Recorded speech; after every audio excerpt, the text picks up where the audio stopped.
Kabul, Afghanistan soon. American embassy employees in Kabul will no longer need to take a Chinook helicopter ride to cross the street to a military base less than 100 yards outside the present Green Zone Security District. Instead, the boundaries of the Green Zone will be redrawn to include that base, known as the Kabul City Compound, formerly the headquarters for American Special Operations Forces in the capital. The zone is separated from the rest of the city by a network of police, military and private security checkpoints.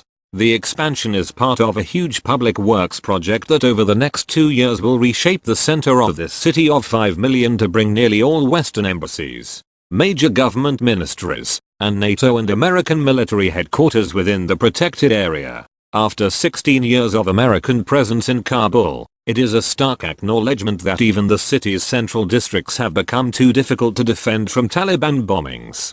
But the capital project is also clearly taking place to protect another long-term American investment, along with an increase in troops to a reported 15,000, from around 11,000 at the moment. The Trump administration's new strategy for Afghanistan is likely to keep the military in place well into the 2020s, even by the most conservative estimates. No one wants to say when any final pullout will take place, because the emphasis now is on a conditions-based withdrawal, presumably meaning after the Afghan government can handle the war alone. But President Trump has kept secret the details of those conditions, and how they are defined.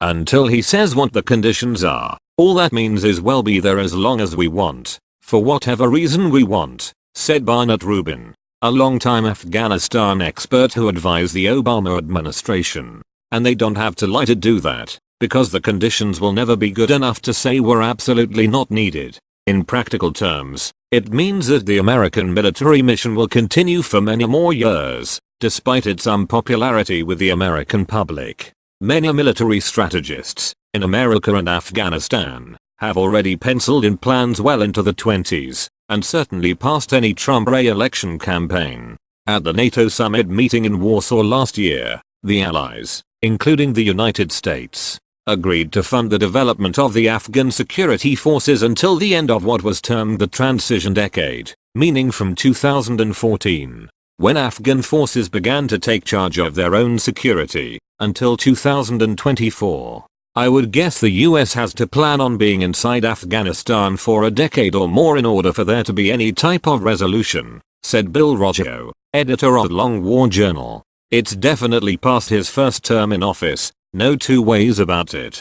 The Green Zone expansion is aimed at making it possible for America and its NATO allies to remain in the capital without facing the risks that have in the past year made Kabul the most dangerous place in Afghanistan, with more people killed there than anywhere else in the country, mostly from suicide bombers. Kabul's security area had long been a green zone light compared with its fortress-like predecessor in Baghdad, where there are massive blast walls and a total separation from the general population, enforced by biometric entry passes. In Kabul, thousands of Afghans still commute to jobs and even schools inside the zone, with only light searches for most of them. Mindful of the resentment stirred by the Soviets' heavily militarized central zone during their Afghan occupation, and the Green Zone in Baghdad has, its critics maintain, created an out-of-touch ruling class and Western community, and provided a magnet for protests while just moving enormous bombings elsewhere, further stoking popular discontent with leaders and foreigners.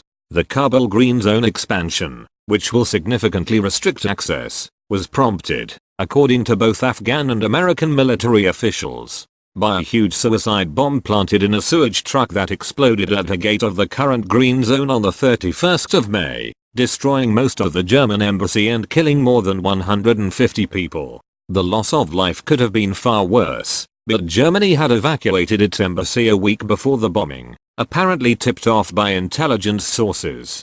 The military recently appointed an American brigadier general to take charge of greatly expanding and fortifying the Green Zone. In the first stage of the project, expected to take from 6 months to a year, an expanded Green Zone will be created covering about 1.86 square miles, up from 0.71 square miles, closing off streets within it to all but official traffic.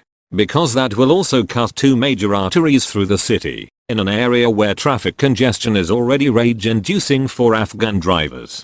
The plans call for building a ring road on the northern side of the Wazir Akbar Khan Hill to carry traffic around the new green zone. In a final stage, a still bigger blue zone will be established, encompassing most of the city center, where severe restrictions on movement especially by trucks will be put in place.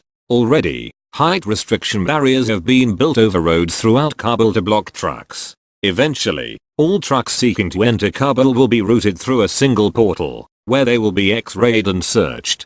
The process of turning Kabul into a fortress started before Mr. Trump took office. Of course, security measures were tightened and an obtrusive network of blast walls was established in some places years before President Barack Obama left office. Some of the plans for long-term American assistance in Afghanistan were already in place, too, and have been enhanced. An ambitious $6.5 billion program to build a serious Afghan air force is scheduled to take until 2023. In Brussels last October, the United States and other donor nations agreed to continue $15 billion in development funding for the country through 2020. Unlike Mr. Obama, Mr. Trump has suggested that American forces would remain in Afghanistan until victory.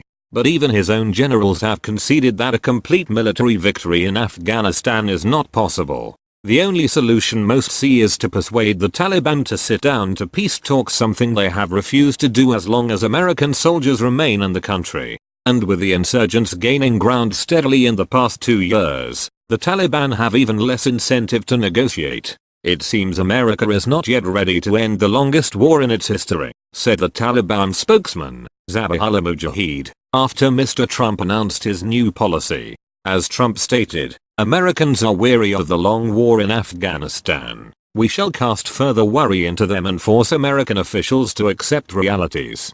The Afghan ambassador to Washington, Hamdullah Mohib, said that talking about how much longer Americans may stay in Afghanistan obscures how different the years to come will be from the first 16 years. I think a lot of the discussions when people talk about American presence in Afghanistan, the memory comes of when they were actively involved in combat and bodies were coming back to the United States. That is no longer the case, Mr. Mohib said. The majority of those soldiers are helping us improve our logistics, organizational capabilities, putting systems in place. While yes, there is an element of counter-terrorism operations, it's largely airstrikes supporting the Afghan special forces. Despite the long-term scenario most military planners have embraced, there are still some dates that could disrupt the calendar. Next year, the country will hold elections for a new parliament 3 years late, but there are concerns that preparations for the elections will not be completed in time. An even greater concern is the following year, 2019, when presidential elections are due. The last presidential election, in 2014, was a fiasco, and amid accusations of fraud and vote rigging, the outcome ended up in an American negotiated deal to form a shaky coalition government. The United States may be willing to look past another tainted election, though the last one nearly devolved into factional conflict. Europe and the NATO allies, however, may be another matter. They have repeatedly insisted on clean and credible elections as a condition for continued support. This may be our last golden opportunity, said Haroon Mir, an Afghan political analyst. If we cannot solve our problems by 2019, if we move to an ethnic conflict, this may spread to the Afghan security forces. And that would undermine the entire US effort in Afghanistan. He doubts the United States would stay if that happened. For now, though, the Americans and their allies seem ready to dig in. The Taliban have been fond of quoting an old Afghan saying, "You have the watches, we have the time." After Mr. Trump announced his new strategy, the Afghan president, Ashraf Ghani, used a televised speech to turn that expression on its head. The Taliban should go buy a watch, he said, because time was now on the government's side.